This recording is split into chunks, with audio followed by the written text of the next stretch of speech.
saya ingin berikan dulu pencerahan secara singkat tentang sekarang persoalan yang sedang viral ya, terkait dengan kasus disertasi dimaksudkan.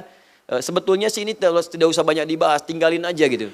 Cuman persoalannya karena muncul di lembaga yang otoritatif, ya lembaga ini juga terlegitimasi sebagai lembaga keislaman dan juga dikeluarkan dari hasil dalam tanda petik penelitian tingkat paling tinggi dalam studi S3. Kalau profesor itu bukan gelar belajar, ya profesor itu anugerah pencapaian bagi pengajar. Tapi kalau bagi pembelajar itu S3, dokter. Di puncak tertinggi pembelajaran itu dengan spesifik jurusan. Jadi kalau sudah S3 itu ilmu itu semakin mengerucut. Bukan semakin luas tapi dalam di satu bidang. Awas hati-hati, ini kaidah ini penting diketahui ya. Kalau orang sudah sampai S3, ilmunya bukan luas, tapi dalam. Beda antara luas dengan dalam. Antara tinggi dengan panjang itu beda. Pernah dulu ada orang pintar main ke satu tempat, ya. Dia ditanya, Pak, tolong Pak, berapa tingginya tiang pohon kelapa itu? Berapa tingginya pohon kelapa itu? Ya, ditanya, katanya orang pintar Bapak, tolong ukur dong. Ya, kata orang awam di kampung itu. Nah, dia bilang sama ajudannya, udah ada respon orang itu, tolong tebang dulu, turunkan dulu. Ya, tebanglah itu, turunkan, diukur. Kemudian setelah itu dikatakan, udah, tahu kan sekarang 15 meter. Pak, itu kan panjangnya, bukan tingginya. Kalau tinggi ke atas, kalau panjang begini, ya. Nah, ini pun kita mesti paham, seorang kalau sudah sampai S3, itu bukan luas ilmunya, tapi dalam di satu bidang. Karena itu setiap ada S1, itu masih luas. S2 jadi spesifik, jurusan. Ilmunya apa? Di bidang fikih. Fikih itu masih umum. Fikihnya apa? Usul fikih. Masuk S2, usul fikih. S3, usul fikihnya di bidang kaidah apa? Khusus membahas masalah yang misalnya kaidah tentang haramnya sesuatu. Sehingga jadi kaidah, kalau ketemu begini berarti haram. Dia tuh di situ aja, hadis belum tentu pakar, tafsir belum tentu pakar. Apalagi kalau kemudian kepakarannya di bidang yang tidak terkait dengan syariat. Misal, bidang yang dipakari itu arsitek. Maka dia akan pakar di bidang arsitektur. Tapi kalau dalam hukum Islam dia nggak bisa. Jadi kalau ada orang misalnya S3-nya di bidang arsitek, jangan bicara masalah fikih. Bahkan di fikih pun, kalau ada orang misalnya pahamnya fikihnya fikih muamalah, jangan bicara fikih ibadah. Kalau orang ngertinya di hadis, nggak tahu fikih, jangan bicara hukum. Walaupun hafal 100.000 hadis, hafal 100.000 hadis, tapi tidak mengerti hukumnya, jangan bicara hukum. Bisa salah di situ. Ini penting saya sampaikan kalimat ini dulu, supaya kita mengerti ya tentang dasar kaidah ini, dan nanti saya akan terangkan dari mana sumber-sumber penulisan ini, sampai kita mengetahui dengan akurat secara sumbernya. Jelas sampai sini? Baik, nah ini penting saya sampaikan, karena pertama ini institusi, dan institusi ini, serta S3-nya ketika digambarkan dalam berita seperti di koran ini kan koran bahasa Inggris. Dibaca sama orang asing juga. Ya, orang asing yang nggak bisa bahasa Indonesia, dia baca bahasa Inggris. Begitu melihat berita seperti ini berbahaya. Bahkan judulnya sudah mengatakan, expert says non-marital sex allowed, then retracts. Ya, expert, seorang pakar, Anda bayangkan disebut pakar. Says non-marital sex allowed. Hubungan seks di luar nikah itu boleh. Then retracts. Kemudian ditarik kembali pernyataan itu. Tahu kenapa ditarik kembalinya? Baca bagian paragraf pertamanya. Does the Quran allow Muslims to have sex outside of marriage? Apakah Al-Quran membolehkan orang-orang Islam itu berhubungan seksual di luar pernikahan? Itu kalimat pertamanya. Ya.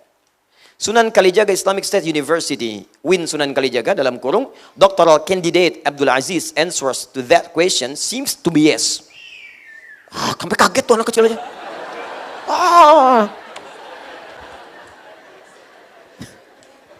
Fitrahnya memang begitu. Seorang kandidat dokter namanya Abdul Aziz di UIN Sunan Kalijaga, Yogyakarta, ya, dalam disertasinya memberikan jawaban, nampaknya itu dibenarkan, seem to be yes. Ya, oke. But following an uproar from conservative Muslims, he had backed off his stance. Tapi karena kegaduhan yang tampak di kalangan Muslim konservatif. Ini saya ini disebut konservatif. Kita ini yang ingin mempertahankan kebenaran disebut konservatif. Hukum bangsa kita, undang-undang kita itu disebut konservatif. Sebetulnya pelanggaran di disertasi ini. Pelanggaran. Karena melanggar norma, melanggar undang-undang, ya melanggar ketentuan agama, melanggar norma, melanggar undang-undang. Pancasila sila pertama itu ketuhanan yang Maha Esa. Tafsir Pancasila pasal 29, dasar negaranya ayat 1-nya, negara berdasar atas ketuhanan yang Maha Esa. Itu ditafsirkan kemudian pasal 2-nya. Negara menjamin kemerdekaan tiap-tiap penduduk untuk memeluk agamanya masing-masing dan beribadah menurut agama dan kepercayaannya itu. Jadi ketika kita mau taklim sekarang, tuntunan agama kita itu dijamin oleh negara. Jadi kalau ada yang berusaha mengganggu taklim ini, negara wajib hadir melindungi kita. Kita sholat dijamin oleh negara. Kita haji dijamin negara. Makanya negara bikin depag mengatur haji kita. Karena bagian dari amanat undang-undang. Kepercayaan kita di Islam. Islam mengatur hukum-hukum termasuk ranah-ranah hubungan-hubungan fikih ibadah muamalah. Maka muncullah akhwal syakhsiyah. Muncul hukum fikih, muncul peraturan nikah. Makanya nikah itu diatur oleh negara juga. Hukumnya datang, tiba-tiba datang disertasi ini mengatakan hukum hubungan di luar nikah itu halal. Artinya bertentangan undang-undang. Yang paling dahsyat itu ketika di kampus itu ada kata Islamnya. Universitas Islam. Ya, institut Islam, sekolah Islam. Sepanjang ada kata Islam melekat di institusi, maka hukum Islam itu menjadi bingkai segala hal yang terjadi di kampus itu. Di tempat itu, di semua keadaan di situ mesti sesuai dengan hukum Islam. Kata Islam sholat, sholat. Jadi kalau di kampus Islam ada yang tidak sholat, ada yang salah di kampusnya. Ya kata Islam zakat, zakat. Kalau ada di kampus membahas hukum zakat boleh tidak dilakukan, ada yang salah dengan dirinya. Kata Islam nikah, ya nikah. Maka di kampus itu diajarkan cara menikah. Kalau di kampus itu ada yang menulis kemudian perbuatan yang bertentangan dengan nikah, wajib ditolak oleh kampus itu. Karena di situ ada nama Islamnya. Jadi kalau kemudian diloloskan pemikiran itu, ada yang salah dengan sistem kampusnya. Ada yang tidak tepat di situ. Itu yang kita usulkan untuk diperbaiki kembali. Karena institusi, ingat ya, kalau seseorang menulis sesuatu, itu masih personal. Tapi kalau dibenarkan oleh institusi, dicap kemudian jadi ijazah, maka itu legal secara institusi. Seakan-akan institusi itu membenarkan pemikiran itu. Dan ini musibah. Musibah. Dan dosa. Rektornya dosa. Ingat kalimat saya langsung saya katakan. Rektornya dosa. Dekannya dosa. Pengujinya itu kalau meloloskan dosa. Promotornya dosa. Kalau tahu itu salah dan tidak diingatkan itu salah. Apalagi kalau diluluskan. Bila tidak bertobat. Dan kalau sengaja menghalalkan, dengan sengaja, dengan pengetahuan, dan sengaja kemudian menghalalkan itu, maka nanti dihukumi bahkan oleh para ulama termasuk Qadhi Iyad. Dan mengatakan sepakat seluruh ulama, hukumnya murtad kafir. Kalau tidak bertobat. Menghalalkan sebuah dosa besar, membunuh itu haram. Tiba-tiba ada orang mengatakan halal. Dosa, bukan sekedar dosa. Itu bisa kemudian menjadi murtad kafir. Karena langsung menghalalkan apa yang diharamkan oleh Allah. Seakan-akan menantang Allah seketika. Itu sepakat semua ulama. Ya, ini mau direkam, mau disebarkan silahkan, saya nggak peduli. Ya, silahkan, karena kebenaran itu kalau sesuatu menyangkut maslahat yang luas, itu harus disampaikan. Walaupun itu sifatnya viral atau yang lainnya tetap disampaikan supaya kita mengharap saudara kita ini kembali pada kebaikan. Bukan ingin merendahkannya. Jadi jangan ada yang mengancam persekusi, nggak usah. Kalau sesuatu ditampilkan ilmiah, jawab lagi dengan ilmiah. Kalau berargumen, jawab dengan argumen lagi. Jangan berargumentasi dijawab dengan golok misalnya kan, dengan samurai tidak. Jawab dengan argumentasi lagi, ya. Dan Anda jangan marah kalau saya sampaikan begini, ya. Karena kita sedang berargumentasi di sini, jelas? Ini bagian pertama. Saya ingin menyoal tentang institusinya dulu supaya jelas. Jangan sampai nanti kan gini, dibuatnya institusi Islam itu supaya kemudian bisa mendalami orang-orang yang di situ tentang keislaman. Lalu menyebarkan risalah Islam itu keluar dengan baik. Jadi kalau di dalam saja diajarkan ajaran Islam yang tidak benar, bagaimana dia bisa menjadi dai yang baik di masa depan? Jelas ya? Itu bagian pertama. Yang kedua, sekarang kita bahas secara ilmiahnya.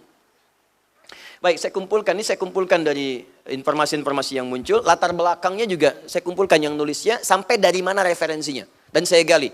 Dan saya akan tunjukkan otoritasnya untuk membahas ini. Saya jarang-jarang bicara begini. Tapi supaya sadar bahwa saya punya otoritas di sini untuk membahas. Baik ya? Pertama begini, karena ini kaitan dengan masyarakat dan berdampak pada masyarakat, saya pembimbing masyarakat di sini, Ustadz, jadi berhak untuk memberikan penilaian. Nanti terkait dengan aspek ilmiahnya, saya pun akan tunjukkan otoritas kami di situ supaya jelas. Ya. Baik, beliau yang menulis disertasi ini, ya disebutkan di sini, lulus dalam pendidikan tertinggi S2 di IAIN Wali Songo Semarang, studi S1 di IAIN dan Alwin Makassar, kemudian menyelesaikan S3 di Universitas Kalijaga dengan disertasi yang mengabarkan jagat maya. Baik, beliau ini dosen, tercatat dosen hukum keluarga Islam di Fakultas Syariah. Anda bayangkan, dosen hukum keluarga Islam. Ini kalau cara berpikirnya sudah keliru, ini kan bahaya gitu.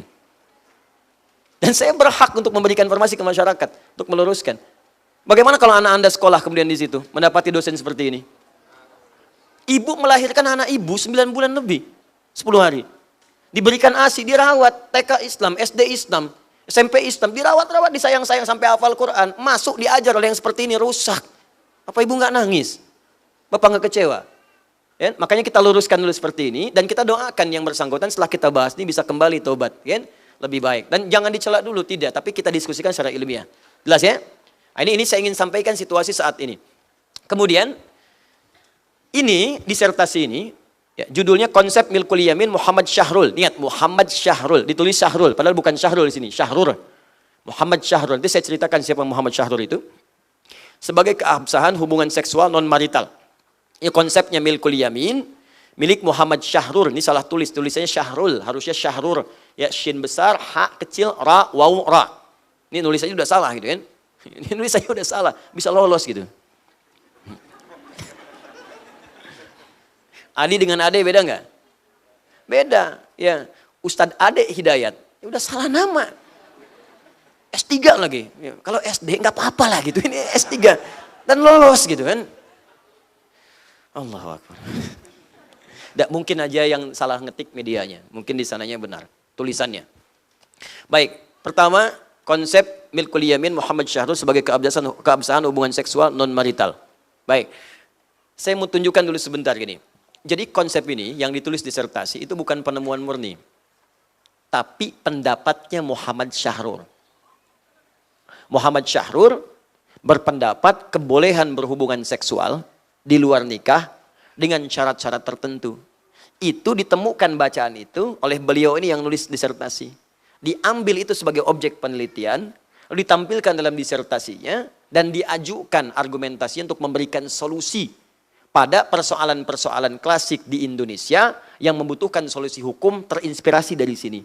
Apa masalah yang disebutkan oleh yang bersangkutan? Saya koleksi di sini sampai banyak nih, sampai berapa lembar. Salah satunya beliau melihat bahwa sering ada yang dipersekusi karena melakukan hubungan seksual di luar nikah. Jadi kalau ada, mohon maaf ya, di komplek tiba-tiba ada 2 orang berhubungan gak jelas, didatangin massa, gitu kan? Dibawa kantor polisi, itu menurut beliau itu persekusi. Salah gitu. Di Aceh menerapkan hukum misalnya bagi orang yang ketahuan berselingkuh, ya, atau kemudian ketahuan berseksual di luar hubungan nikah, dihukum, itu disebutnya pelanggaran dalam konsep pemikiran ini. Nah, saya ingin katakan dulu, ini banyak nanti Anda bisa gali ya, termasuk syarat-syaratnya, ada 7 syarat dibenarkan. Boleh berhubungan, intinya boleh berhubungan di luar pernikahan dengan 7 syarat utama. 1, pria hanya boleh bagi pria, boleh kalau sudah menikah boleh. Di ibu kalau punya suami, itu boleh bu berhubungan dengan orang lain, ya perempuan lain, tapi syarat perempuannya dia belum menikah. Ya, perempuan tidak boleh bersuami, syarat keduanya. Jadi kalau ibu punya suami, maaf ya, ibu sudah menikah, suami ibu itu boleh dengan berhubungan dengan perempuan lain, dengan syarat perempuan itu belum menikah, bukan istri orang, atas dasar suka sama suka. Saya mau tanya, ibu ridho nggak? Tuh, yang kencang bu. Yang kencang sorot sama kamera tuh. Ibu ridho nggak? Nggak, tuh denger. Itu baru satu sebab. Bayangkan kalau ini dipraktekkan, betapa banyak kan muncul emak-emak senusantara keluar. Dan yang bahagia itu rumah bordir. Betapa menyebar banyak pelacuran di luar nanti. Ini kan dampak sosialnya tinggi sekali. Dan diloloskan. Kampus Islam gitu loh. Ada nama Islamnya. Saya tuh pikir, itu di mana menaruh kemudian kepekaan sosialnya dan di mana ditaruh logika normalnya. Anda boleh menghormati pemikiran, Anda bisa katakan begini, ini kan pemikiran. Pemikiran itu dihargai. Pemikiran seperti apa yang harus kita hargai? Jadi kalau pemikiran itu merusak, itu harusnya dibuang ke tempat sampah, bukan dihargai, nggak ada harganya yang merusak itu. Makanya barang rusak pun di toko nggak ada harganya. Betul. Setiap yang rusak tuh nggak ada harganya. Rusak, nggak laku, impor ditolak. Ini kok bisa pemikiran rusak diterima? Cara berpikirnya pasti salah ini, ada yang keliru. Ya, 3, tidak zina. Saya malu sama anak SD itu kan, malu saya. Ya. Jadi zina itu katanya ini, nanti kita lihat. Zina itu, zina yang dimaksud dengan zina adalah melakukan hubungan badan di tempat terbuka. Artinya tidak boleh membeberkan perilakunya. Jadi kalau misalnya hubungannya dilakukan di tempat terbuka, di taman, di Monas, itu baru zina. Tapi kalau di kamar hotel, di apartemen, itu bukan zina. Itu coba bayangkan, Bu. Kebayang enggak? Enggak. Itu kan rusak gitu. Coba lihat deh. Ya, Bapak Ibu kita aja yang enggak S3, kan risih mendengarnya. Kok bisa yang pintar jadi seperti ini? Kalau Anda sampai S1, S2, S3 terlampau kedinginan sehingga kurang kemudian bisa objektif menilai, ya kasih tahu kita. 4, syarat keempat tuh. Yang keempat, orangnya mesti dewasa dan berakal sehat. Aduh, saya jadi haus.